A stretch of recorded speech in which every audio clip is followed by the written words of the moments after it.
সকলের পক্ষ থেকে আদায় করা ফরজ, আবশ্যক। এটি নিসাবের মালিক হোক অথবা না হোক, এটা দিতেই হবে। এটি ফরজ হয় কখন? এটি ফরজ হয় অধিকাংশ আলেমদের অভিমত অনুযায়ী এবং রাসূলুল্লাহ সাল্লাল্লাহু আলাইহি ওয়াসাল্লামের হাদিস অনুযায়ী রমাদান মাসের শেষ দিন সূর্য ডুবার সাথে সাথে। রমাদান মাসের শেষ দিন সূর্য ডুবার সাথে সাথে আরবি ক্যালেন্ডার অনুযায়ী সূর্য ডুবে গেলে এই সন্ধ্যার পর থেকে পরের দিন শুরু। আগে রাত, তারপরে দিন। আমরা ওই হিসেবেই ঈদের রাত বলি। ঈদের রাত হচ্ছে আগে, তারপরে হচ্ছে ঈদের দিন।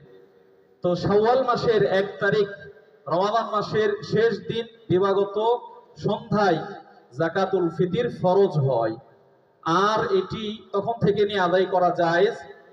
তবে ঈদগাহে যাওয়ার আগে, পরের দিন সকালে ঈদগাহে যাওয়ার আগে আদায় করা, এটা হচ্ছে সর্বোত্তম, সবচেয়ে ভালো সময়। তবে সাহাবীদের আমল অনুযায়ী, যেটি সহিহ বুখারীর বর্ণনা এসেছে, 1 দিন বা 2 দিন আগে আদায় করতেন সাহাবায়ে কেরাম। এই ঈদের 1 দিন বা 2 দিন আগে, তার মানে 29 বা 30 রমাদানে কেউ যদি আদায় করতে চায় তাহলে সেটি আদায় করা জায়েজ। আর এর আগে আদায় করার ব্যাপারে বিশুদ্ধ মত নেই, যদিও ইমাম আবু হানিফা থেকে বলা হয়েছে রমাদান মাসের আগে ফিতরা আদায় করা যাবে। আজীব কথা, ও রমাদান পাবে কিনা তার কোনো ঠিক নেই, কিন্তু ফতোয়া দেওয়া হয়েছে রমজান মাসের আগেই ফিতরা আদায় করা যাবে। শাফি মাযহাবে বলা হয়েছে রমাদান মাসের 1 তারিখ থেকে ফিতরা আদায় করতে পারবে। এগুলো নির্ভরযোগ্য ফতোয়া নয়, বরং হাদিস দ্বারা এবং সাহাবীদের আমল দ্বারা নির্ভরযোগ্য ফতোয়া হচ্ছে এটি ঈদের সর্বোচ্চ 1 দিন বা 2 দিন আগে, আর সর্বোত্তম সময় হচ্ছে ঈদের দিন ঈদগাহে যাওয়ার আগে। হাদা আল্লাহু তাআলা আলাম। তৃতীয় প্রশ্ন, বাজারে যে জবেহকৃত মুরগির মাংস পাওয়া যায় তা খাওয়ার বিধান কি? বাজারে জবাই করা মুরগি, এটা খাওয়ার বিধান কি? যদি আপনি মুসলিমের কাছ থেকে কিনে নেন, মুসলিম ব্যক্তি জবাই করেছে, তাহলে আপনি নিঃসন্দেহে, সন্দেহ ছাড়াই আপনি এটি খেতে পারবেন, হালাল। তবে যদি কোনো অমুসলিম মুরগির দোকানদার হয় এবং সে নিজেই জবাই করে, তাহলে সেটা খাওয়া ঠিক হবে না, সেটি খাওয়া ঠিক হবে না। জবাই করার ক্ষেত্রে একাই জবাই করুক আর 2 জন জবাই করুক, একাকি জবাই করলেও সমস্যা নেই। এক ব্যক্তি 4 হাত পা ধরে একাই জবাই করলো, তাতে কোনো আপত্তি নেই। কিন্তু মুসলিম ব্যক্তি যদি বিসমিল্লাহ আল্লাহু আকবার বলে জবাই করে তাহলে সেটি খাওয়া জায়েজ, নিঃসন্দেহে খাবেন ইনশাআল্লাহ। পরবর্তী প্রশ্ন হচ্ছে, কুচিয়া খাওয়ার বিধান কি?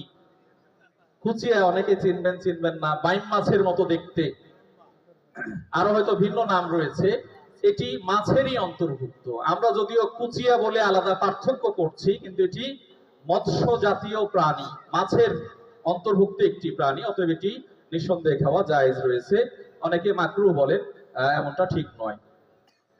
মসজিদে প্রবেশ করে সালাম দিতে হবে কি যদি এই অবস্থায় সালাত চলমান থাকে? মসজিদে প্রবেশ করছেন, নিয়ম হচ্ছে আপনি ডান পা দিয়ে প্রবেশ করবেন, বিসমিল্লাহ ওয়াসসালাতু ওয়াসসালামু আলা রাসূলিল্লাহ আল্লাহুম্মা ইফতাহলি আবওয়াবা রাহমাতিক, এই দোয়া বলে আপনি মসজিদে প্রবেশ করবেন। এরপরে সালাম দিবেন, কেউ না থাকলেও আপনি সালাম দিবেন। আর যদি মুসল্লি থাকে তাহলে তো অবশ্যই সালাম দিবেন। কিন্তু সালাত চলছে, এই অবস্থায় সালাম দিবেন কিনা? এই অবস্থায় সালাম দেওয়া অনেকে অপছন্দ করেছেন, তবে এই ব্যাপারে স্পষ্ট রাসূলুল্লাহ সাল্লাল্লাহু আলাইহি ওয়াসাল্লামের হাদিস রয়েছে। আল্লাহ রাসূল সাল্লাল্লাহু আলাইহি ওয়াসাল্লাম সালাত করছিলেন, এই সময় সাহাবী মসজিদে ঢুকে সালাম দিয়েছেন, আল্লাহ রাসূল সাল্লাল্লাহু আলাইহি ওয়াসাল্লাম হাত দিয়ে ইশারা করে সালামের উত্তর দিয়েছেন। অতএব সালাম দেওয়া জায়েজ। জি, বারাকাল্লাহু ফিক। অনেক ধন্যবাদ আমাদের আজকের এখন যিনি প্রশ্নের উত্তর দিলেন, জাযাকুল্লাহু খায়রান। এখন আপনাদের প্রশ্নের উত্তর দিবেন আমাদের সম্মানিত শেখ।